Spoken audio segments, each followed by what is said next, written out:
We live in interesting times. Today's stories.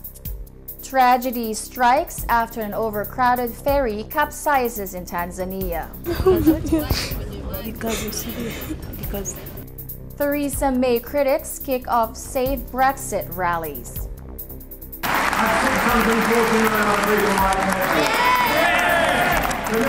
U.S. announces awful abuses of Muslim Uyghurs detained in China. Hundreds of thousands and possibly millions of Uyghurs are held against their will in so-called re-education camps. Trump says Kavanaugh was born for the U.S. Supreme Court. He was born for the U.S. Supreme Court. He was born for it. And it's going to happen. GoFundMe campaign raises over $200K to help Kavanaugh's accuser. issues about women raising concerns about bad behavior by men.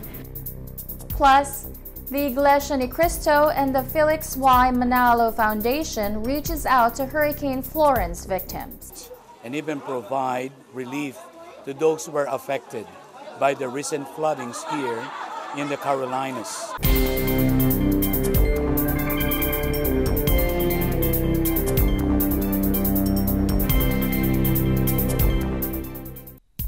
Hello everyone, I am Rose Papa Angeles, bringing you stories from around the globe. And this is Eagle News, Washington, D.C.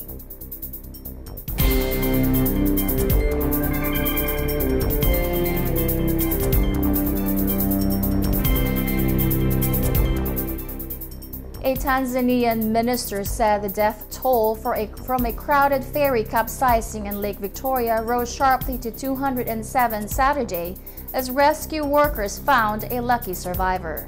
Public radio quoted the transport minister as updating the number of dead from 170 earlier in the day.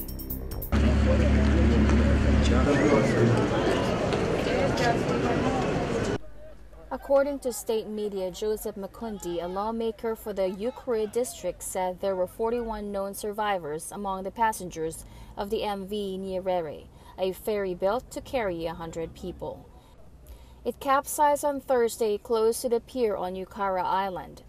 Although hopes were fading of finding any more survivors by day 3 of the search effort, workers rescued an engineer who had managed to locate a pocket of air in the vessel.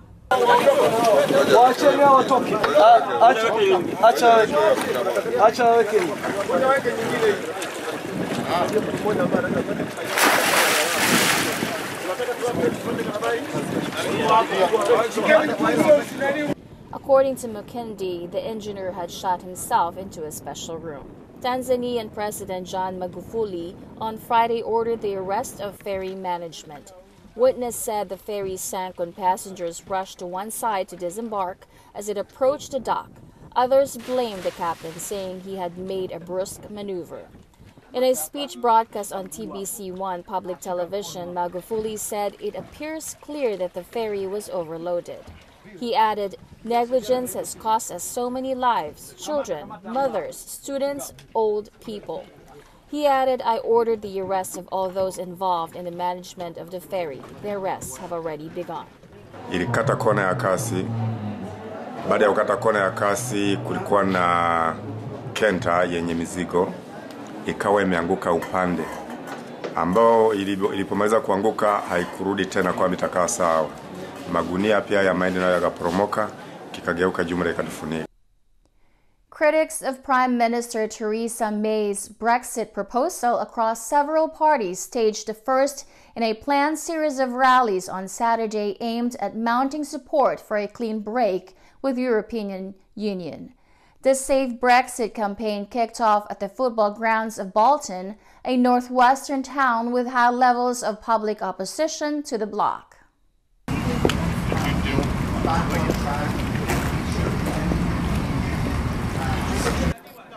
It was headlined by May's former Brexit Secretary David Davis and others opposed to her attempts to keep close post-Brexit trade relations with the remaining 27 European Union member states.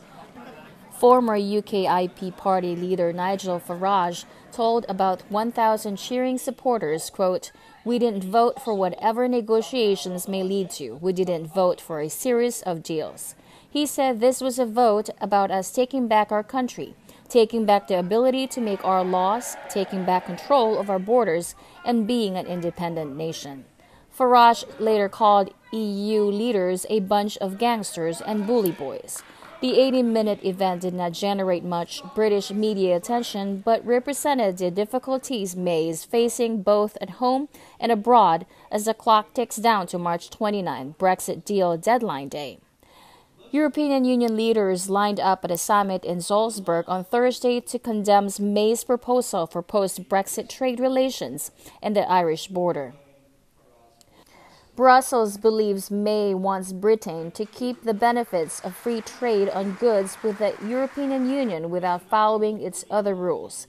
The so-called Brexiters who gathered in Bolton on Saturday think May is giving Brussels too much ground.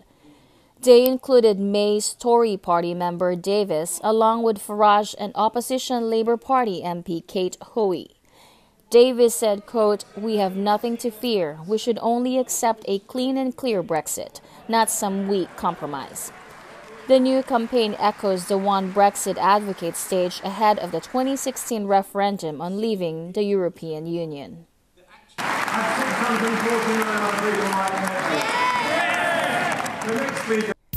The current Leave Means Leave campaign website features a large photo of a double-decker bus emblazoned with a slogan reading, "Stop the Brexit Betrayal."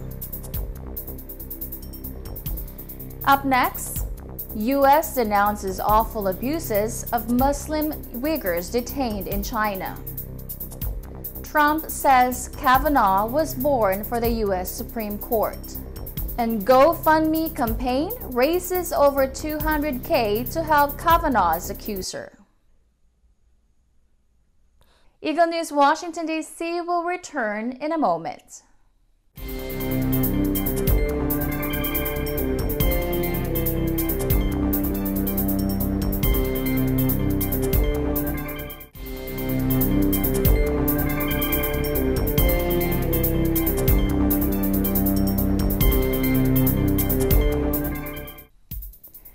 Welcome back. You're watching Eagle News, Washington, D.C.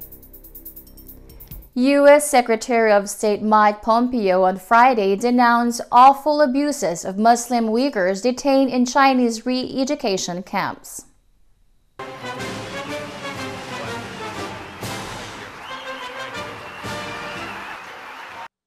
Hundreds of thousands and possibly millions of Uyghurs are held against their will in so-called re-education camps, where they're forced to endure severe political indoctrination and other awful abuses. Their religious beliefs are decimated. And we're concerned too about the intense new government crackdown on Christians in China, which includes heinous actions like closing churches, burning Bibles, and ordering followers to sign papers renouncing their faith. Beijing has rejected UN estimates that more than 1 million members of Muslim minorities are being held in internment camps in China's western Xinjiang region. In a letter to Pompeo and U.S. Treasury Secretary Steve Mnuchin, Republican and Democratic members of the U.S. Congress late last month called for sanctions on Chinese officials implicated in the internment of Uyghurs. Pompeo did not say in this speech whether he would take punitive measures. He also expressed concern about the fate of Christians in China who he said had been targeted in a government crackdown. The government, he said, has been closing churches, burning Bibles, and ordering followers to sign papers renouncing their faith. U.S. President Donald Trump defends his Supreme Court nominee, saying the nomination of Brett Kavanaugh is going to happen.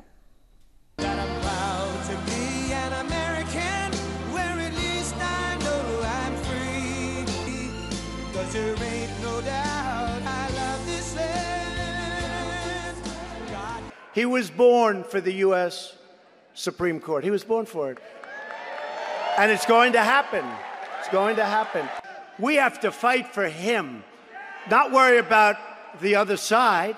And by the way, women are for that more than anybody would understand.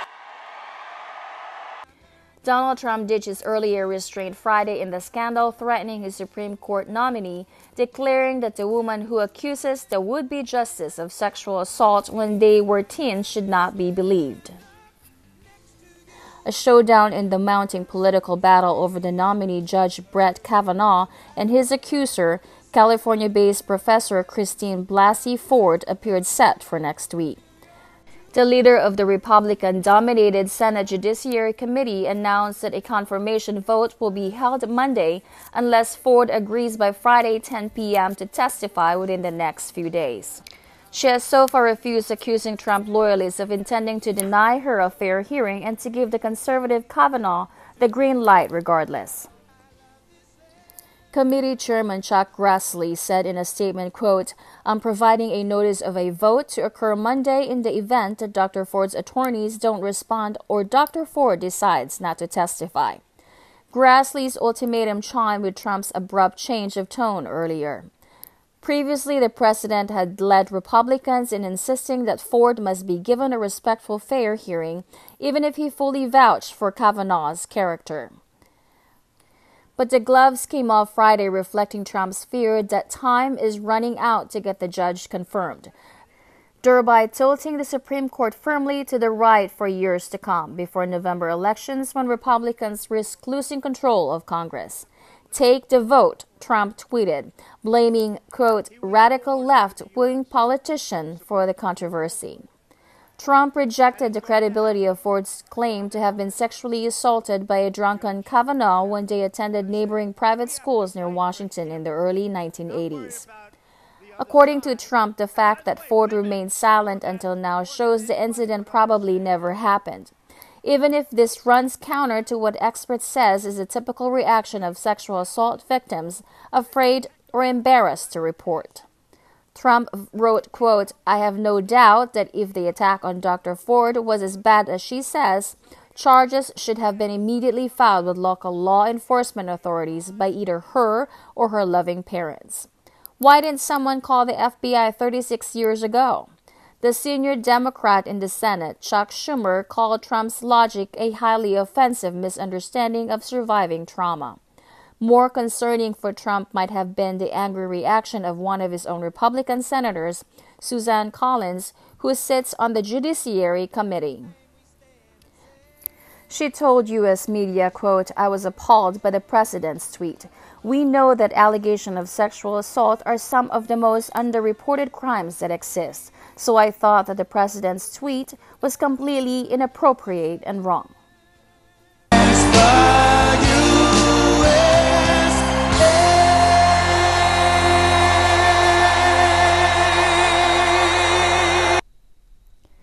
Trump's outburst saw a new #MeToo era hashtag storm the internet, with hashtag #WhyIDidn'tReport, the top trending conversation starter on U.S. Twitter, as people, mostly women, vented outrage over past transgressions and voiced solidarity with Ford. The professor behind a GoFundMe campaign that has raised over $200,000 to cover security expenses for Christine Blasey Ford, the woman who has accused Supreme Court nominee Brett Kavanaugh of sexual assault, says she wants to help support the democratic due process and isn't surprised that Ford has received threats. And I had this somewhat fanciful image of all of the people I knew who were supportive of her taking turns being her bodyguards. And then immediately I thought, well, obviously that's, fanciful, but we could maybe raise the money to make it easier for her to hire professional security. A prominent woman who's challenging a process that some number of people think is definitely supposed to go the way of a powerful man are particularly likely to receive a certain type of vicious blowback. There has been a real amount of political consciousness raising, not just around Me Too and issues about women raising concerns about bad behavior by men, but across, again, a wide swath of American society, that our civic institutions cannot have integrity if we don't actively improve them. We're not all always going to agree on every outcome.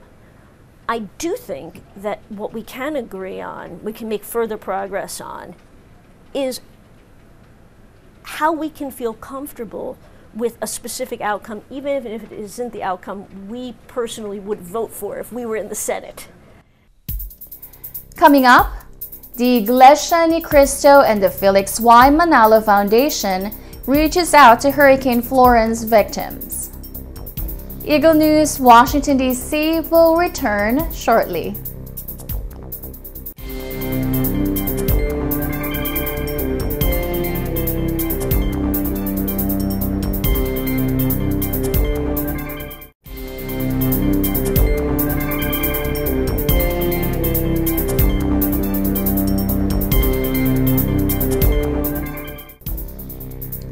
This is Eagle News, Washington, D.C. I am Rose Papa Angeles. A few days after Hurricane Florence ravaged the Carolinas, the Iglesia Ni Cristo, in cooperation with the Felix Y. Manalo Foundation, reaches out to Florence victims in Jacksonville, North Carolina. Heather Canles with the story. Here in Jacksonville, North Carolina, about 50 miles from Wrightsville Beach, where Hurricane Florence made landfall, the Iglesia Ni Cristo, in cooperation with the Felix Y. Manalo Foundation, are distributing hundreds of packages of relief goods to the victims of Hurricane Florence. Though the storm has passed, Hurricane Florence's record-breaking rainfall has transformed local highways into rivers. Flooding, storm debris, and power outages continue to impact local residents.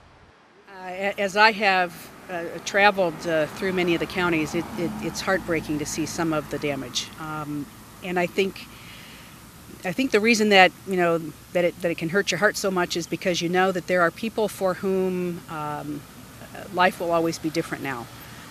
If they suffered either hurricane damage, or in many cases in parts of North Carolina it was the flooding, it will take quite a long time for them to fully recover, if they ever fully recover. And so for some people, we have to start to talk with them about what a new normal may be for them. Other folks, even here in this neighborhood near where the shelter is, they don't appear to have suffered major damage. And in fact, it almost looks like they're going on with life as normal. And so there is kind of that dichotomy between folks who are going to face a long recovery and those who won't. I think there will almost be two types of disaster recovery that will unfold. There were people who had damage more from the hurricane, from high winds, and then we have a lot of people who are still being affected by the flooding. And that flooding damage will be a whole different type of recovery, and that recovery may take a very long time. We have 17 counties in North Carolina right now that have been approved for individual assistance. That will open up an array of disaster help for people who are affected. There are also a number of counties in South Carolina, and there are some counties that will get help for that community infrastructure separate from the individual assistance. So a large area. All of eastern North Carolina has been affected by Florence. Well, we're pretty blessed. We didn't have any real damage to the house itself. We had some trees that were blown over, and parts of our fence were blown over, and a swing set that was damaged, and we had to get rid of. But some of our neighbors weren't so lucky. They had their roofs torn up and damaged, water getting inside the house, and ceilings caving in and everything. I mean, just 3 or 4 houses down the block on either side. Plus, there's a lot of flooding, which kind of isolates this area when that happens, so there was very little food in the stores. They're starting to get restocked now, so it's starting to get a little bit better. We're here to actually pass out care packages to help those who are in need, who lost power, lost some food, and hopefully get them something to help out as well as they're trying to recover from the hurricane. And I also wanted my children to also see that the church does so much to help those who are in need, not just those in church, but also our fellow men around the community also to give out and give what we can to help them.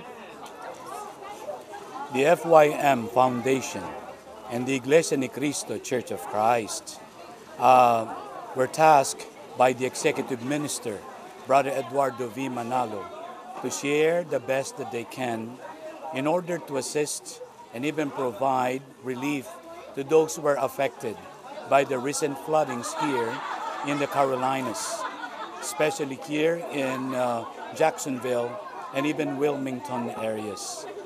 We were mobilized by the church administration that we can give as quick as we can, the best that we can, not only by sharing material things like the care packages, but more so spiritual counselings and guidance, and also prayer for those who were affected by these recent calamities. This is the least that we can do, and especially our care and also concern for them. I know this is not a one-time effort, and this is not only found in one location only. In fact, even in different parts of the states. And if we go across the oceans, there are even relief efforts that were conducted by members all over the world, in Africa, in Asia, in some parts of Europe, and even in Australia, and even in Canada. We are so thankful because the community band together, mobilized by the effort to love one another as God our Lord loves us, together with His Son, our Lord Jesus Christ. From Jacksonville, North Carolina, I am Heather Canlis, and I am one with 25. Thank you, Heather. That is today's Eagle News, Washington, D.C. Join us tomorrow for stories that matter to you. Visit our websites at eaglenews.ph and eaglenewslive.com.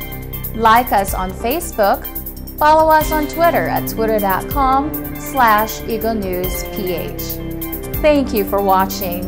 I am Rose Papa Angeles, and I am one with 25.